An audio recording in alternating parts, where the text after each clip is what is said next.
This used to be home to nearly 3,000 people. There was a downtown with 5 hotels, 27 saloons, and a bank that stayed open until 8 at night. Children walked to school past 7 different churches. Families gathered for Memorial Day parades that stretched 3 blocks down Locust Avenue. Today, the population is 5. The streets are empty, the houses are gone, and beneath the ground, a fire has been burning for 62 years. This is Centralia, Pennsylvania, the city that died from the inside out.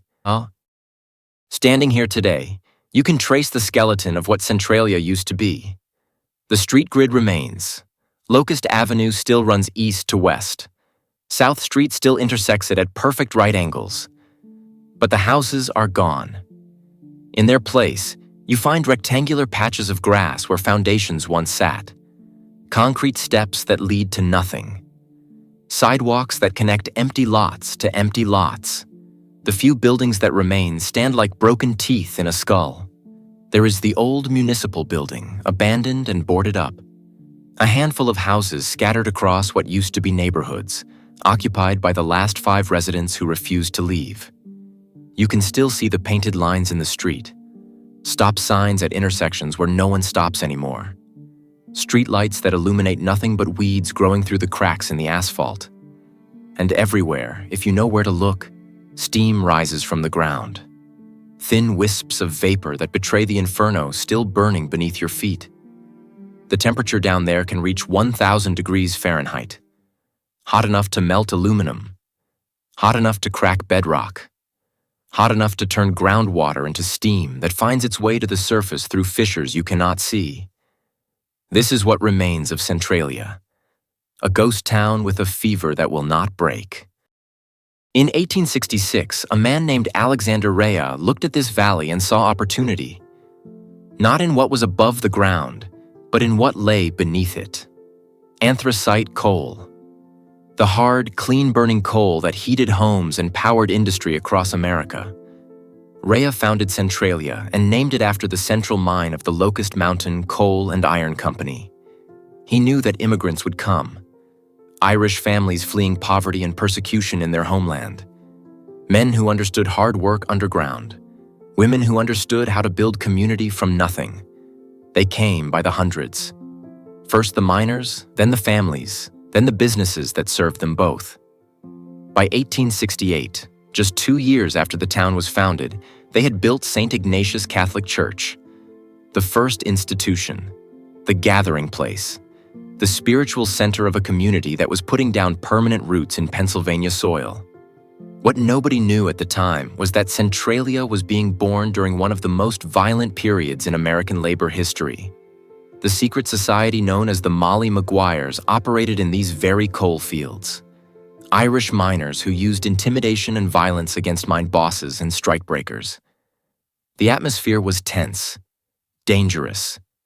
But the families who came to Centralia were not looking for trouble.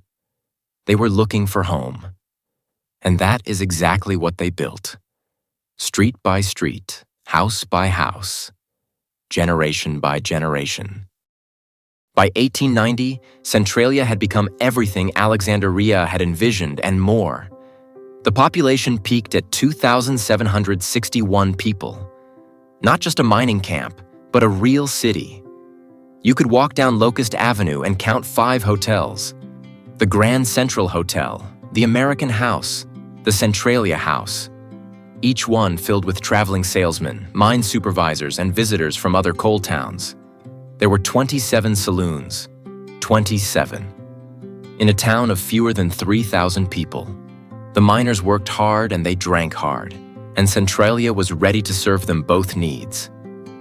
But it was not just about drinking and working. There were 7 churches representing different denominations.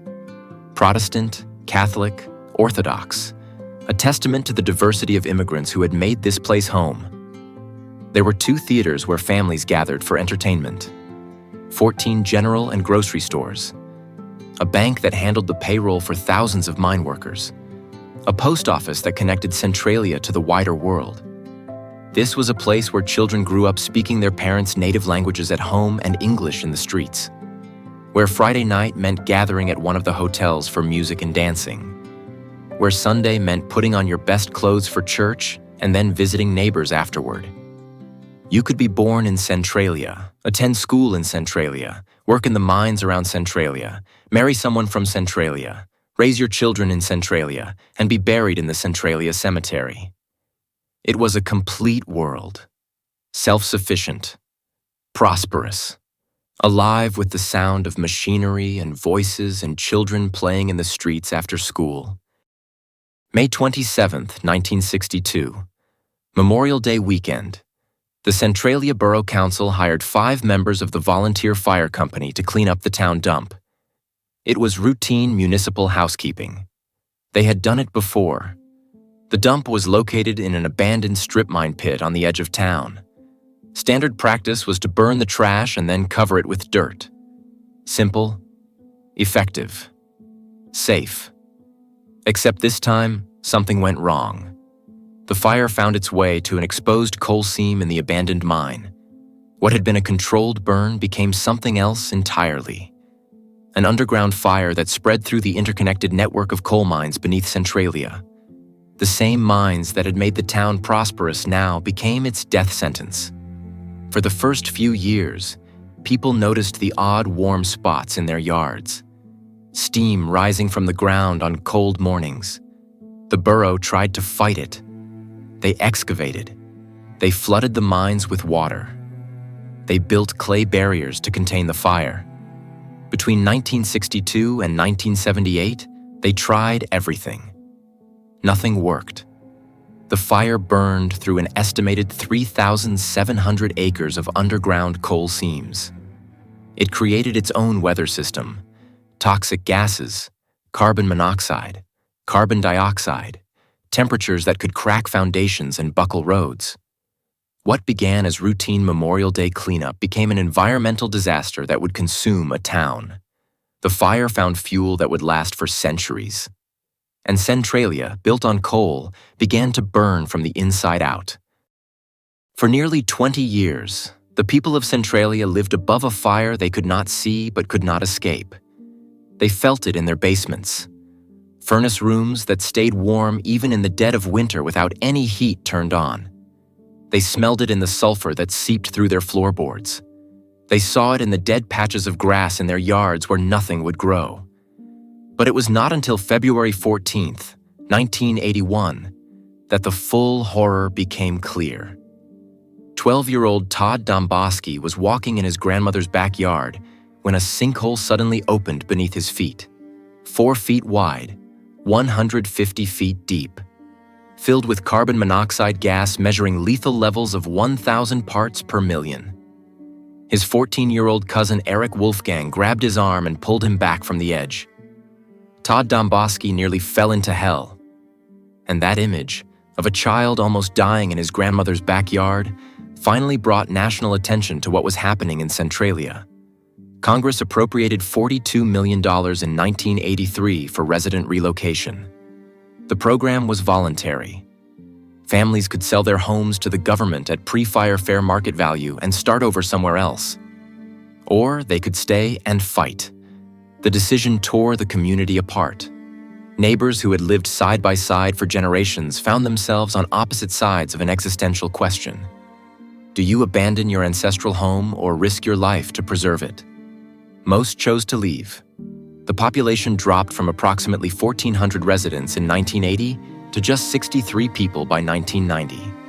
That is a 95% decline in 1 decade. The government demolished most of the buildings after residents accepted buyouts. Street after street of empty foundations. Families scattered to nearby communities like Ashland and Mount Carmel. What had been neighborhoods became empty lots. What had been a community became a collection of memories. Have you ever driven through Centralia, Pennsylvania? There is a growing community of people who believe these stories deserve to be told. If you are one of them, subscribe and join us. By 2000, only 20 people remained. By 2009, the state used eminent domain to claim all remaining privately owned property. Even those who had refused to leave for decades were forced to accept that their town no longer legally existed. They could remain as life tenants in homes they no longer owned, guests in their own neighborhood, guardians of a ghost town. And that is the part that stays with you. Not just the technical failure, not just the environmental disaster, but the human cost of watching a community dissolve one family at a time. Today, about 5 people still live in Centralia. They are scattered across a landscape that looks more like farmland than a former city. Their houses sit on large lots surrounded by fields of grass where their neighbors used to live. They know each other, of course. In a town of 5 people, everyone knows everyone. They are the final guardians of a place that technically does not exist anymore. The fire still burns. Scientists estimate it has consumed about 25 million tons of coal and will continue burning for another 250 years. Long enough for 10 generations to pass. Long enough for the memory of what Centralia used to be to fade completely from human consciousness. The fire will outlive everyone who ever lived here. Route 61, which used to carry traffic through the heart of Centralia, was permanently closed in 1993. The abandoned stretch became known as Graffiti Highway after visitors began spray painting messages on the cracked asphalt. For decades, it was a pilgrimage site for urban explorers and curiosity seekers drawn to this post-apocalyptic landscape. In 2020, the state paved over most of the famous graffiti to reduce trespassing, but people still come. Thousands every year. They want to see the steaming ground, the abandoned foundations, the place where a town used to be. Centralia has found new life as a symbol. The inspiration for the Silent Hill video game series, which brought its story to a global audience through popular culture. A dark tourism destination for people seeking to witness the aftermath of environmental disaster. A metaphor for industrial decline and the impermanence of human settlement. Standing here, you can almost hear what this place used to sound like. Children walking to school, church bells on Sunday morning, the whistle at the mines signaling the end of a shift. But that is just memory now. What you actually hear is silence. Wind through empty lots.